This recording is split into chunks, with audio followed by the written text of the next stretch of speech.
wala akong permanent na ano, Relihiyon. yung relihiyon. Parang kahit saan ako, kung saan yung paniniwala ng mga tao, doon ako. Ayun, hanggat sa nakuha ko ng ano, lumating yung araw na dito, habang nagsisilpon ako, dumaan sa akin yung video yung lecture ni Ustad Haber. Yung Ustad Habib. Oo, yung ano yun. Tapos yun, hanggat sa nakita ko yun, galing ako sa trabaho noon, tanghali, break time. Nasa labas ako, habang nag-aantay ako ng ano, balik ng trabaho, habang nag-aantay ako, nag-scroll ako, hanggat sa nakita ko yung lecture niya na pagdating ng yung paghuhukom, sabi lang buhay. Ayun, parang naano ako doon na nagkaroon ako ng takot sa lecture na yun, sa paghuhukom. Hanggat sa, ayun, pinakinggan ko siya hanggang matapos kahit may ginagawa ako, pinapakinggan ko siya parang kahit pinapagalitan na ako ng boss ko, kahit hindi na naayos yung ginagawa ko, pinapakinggan ko pa rin yun.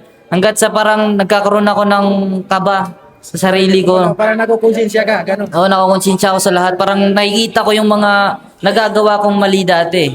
Yung mga kasalanan na hindi ko naman talaga na ano.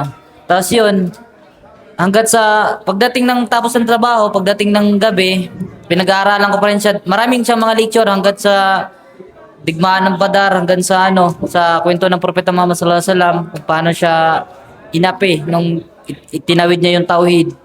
Hanggat sa ayun, pero pinakapunto ko talaga doon is yung pagtauba sa Allah, kung nagkaroon ako ng ano doon sa pagtauba. Hanggat sa nagkaroon ako ng isip ko, habang parang nalulungkot ako, parang naiiyak na ako sa sarili ko sa mga ginagawa ko. Sabi ko, pag inabutan ako, tulad sinabi ng ano, ng News sa Deber, pag inabutan na kamatayan, wala nang ano. Hanggat sa ano, naisipan ko na ayaw kung mabutan ako ng kamatayan, na dala-dala ko pa yung pag-ano ko, yung mga kasalanan ko, hindi pa ako nagbalik loob sa Allah. Pero kahit hindi ko pa siya nakilala si Allah doon, nag-ano muna ako doon na doon ako pagka kinabukasan, kasi ano yun mag-Friday. Nung gabi na yun na nagmuni-muni ako, pumunta ako sa Golden Mosque. Nagtanong-tanong ako dito, sabi ko, kahit kabado ako kasi yung tingin ko kasi dati sa mga Muslim talaga masama. Terorista, gano'n. Mga rebelde, ganun talaga yung mga Talaga yung ano pananaw ko sa natatakot ako. Kahit dadala ko yung kaba sa paglapit sa Golden Mosque sa mga maraming Muslim, nagpatuloy pa rin ako kahit kabado ako. Kahit utal-utal yung pagsabi ko sa yung isang Muslim na tinanungan ko, sabi ko, paano ba mag-Muslim? Paano ba pumasok sa Islam? Hanggat sa sabi niya, dito, sabi niya, punta ka dito doon sa ano, sa Golden Mosque. Pag may makita ka dyan na may imam, sabi niya, doon ka magtanong. Tapos sabi niya, bukas Friday naman, mas mainam na bukas ka pumunta ng ano, stress. Hanggat sa nandun ako sa trabaho ko, hindi ako pumasok. Hindi talaga ako pumasok kahit may trabaho. Talagang binigyan mo ng oras. Binigyan ko ng oras kasi gusto ko na talaga balik loob sa Allah. Hanggat pa napapunta ako doon na alhamdulillah na habang nakaupo ako doon sa labas, kasi nagsala. Nagsala na. Nagsala na sila. Tapos na yung ano nila. Hanggat sa parang walang nakakapansin sa akin. Merong isang Muslim na dumaan sa akin. Papasok na siya sa mosque Pero binalikan niya pa ako. Tinanong niya sa akin, ano bang gagawin mo dito? Sabi ko, gusto ko kasi mag-Muslim. Sabi ko, paano ba? Sabi niya, halika dito. Inakay niya ako sa loob. Alhamdulillah na sa taufik ng Allah, merong isang alipin niya na ginabayan ako. Hanggang sa pumasok ka doon, hanggang sa nakapagsyahada ako, isa din yung nagpasyahada sa si Jalal. Siya din yung nagpasyahada sa akin noong September 21. Ayun, isa yun sa mga background ko doon sa pagbalik. Really, sa matotal, ilang buwan ka na nagbalik Islam? Kasi, September 21 na tapos 2024 Sobra na isang taon. Oo. Alhamdulillah, no? So, Alhamdulillah. talaga naman, kumbaga, pagdating sa pamilya mo, wala ka naman naging problema sa pagyakap mo sa Islam. Pagdating naman sa pamilya ko, kahit tutol sila, pero pinaalam ko naman sa kanila ang Islam Pero ayun, kabilang na rin sa dinuwa ko sila sa Allah. Kahit dati, nagkaroon din ako ng patawad sa aking mga magulang kasi nagkaroon din talaga ako ng problema sa magulang ko. Broke family talaga ako. Namuhay ako mag-isa. Naging homeless din talaga ako dati. Kahit ganon, ang Islam lang nagpabago sa akin kung paano magpatawad sa magulang. Kasi nga, isa nga sa ika pa nga ng propeta na yung susi ng paraiso is yung magulang.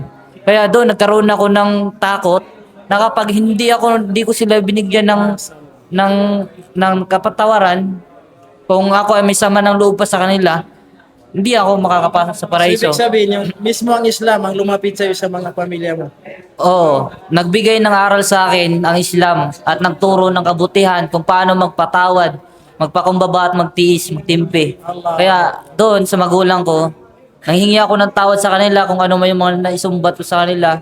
Mga bagay na kahit nangyari na yon, nagkamali sila sa akin, nagkamali rin ako sa kanila. Ayun, nanghingi ako ng tawad sa kanila hanggat sa lumuwag yung pakiramdam ko kasi dati bigat talaga yun eh. Mabigat sa akin. May kinikim-kim kang sama ng loob. Oo, kasi yun nga. Pero since na nag-Muslim ka, napalaya mo yung sarili mo sa galit. Napalaya yung galit ko. Lahat ng mga gawain ko na mga hindi kaya-aya. Ang Islam nagpabago sa akin sa totoo lang, walang iba. Kita niyo yung mga kapatid Islam, isang kapatid na Muslim, balik Islam.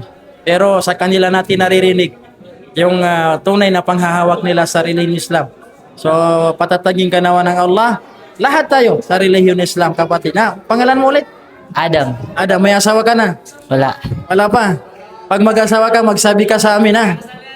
Kailan kayo kakasal? Hindi nga, magsabi ka sa akin. Kailan kayo kakasal? Wala, Ustad. Pag mag-asawa ka, magsabi ka sa amin, ha? Ano yung dati mong relihiyon? Ano yung previous na relihiyon mo? Yung naka-focus talaga ako, pero kasi dati nga, ika pa nga sabi ko na na iba-iba yung mga relihiyon na pinapasok ko kasi nga, kasi sa daming relihiyon, lahat sila nag-aangkin kasi na sila ang tunay. Sino tunay? Oh, pero kaya nga ako, kahit ako nalilito ako, pero Sino ba talaga ang tunay? sino ba ang tunay na relihiyon sa bawat mga sekta? Isa lang sila nag-train na pero ang hirap kung sino ang tunay kasi inaangkin ng isa, sila ang tunay. Di sa kabila, sila ang tunay. Pero ako, kahit saan ako na napupunta, pero nagka-focus ako dun sa Katolik. Pero anong sa isip mo na? Ito na talaga yung tunay, yung relihiyon Islam. Ayun nga, dahil sa nakukunan ko ng aral sa Islam na hindi ko nakikita sa lahat ng mga relihiyon. Yung mga turo at aral na hindi ko nasasabuhay sa relihiyon na dati kong pinapasukan. Dito sa Islam, dito ko natuklasan ng tunay na nag-iisang tagapaglikha sa Allah subhanahu wa ta'ala. Maraming salamat, kapatid na ulit. Adam. Adam, wala pang asawa, ha? Pag mag-asawa ka, magsabi ka sa amin, ha? Alhamdulillah, mga kapatid Islam, narinig natin ang ilan sa kasaysayan ng mga kapatid natin balik Islam. محمد كان علم كليبس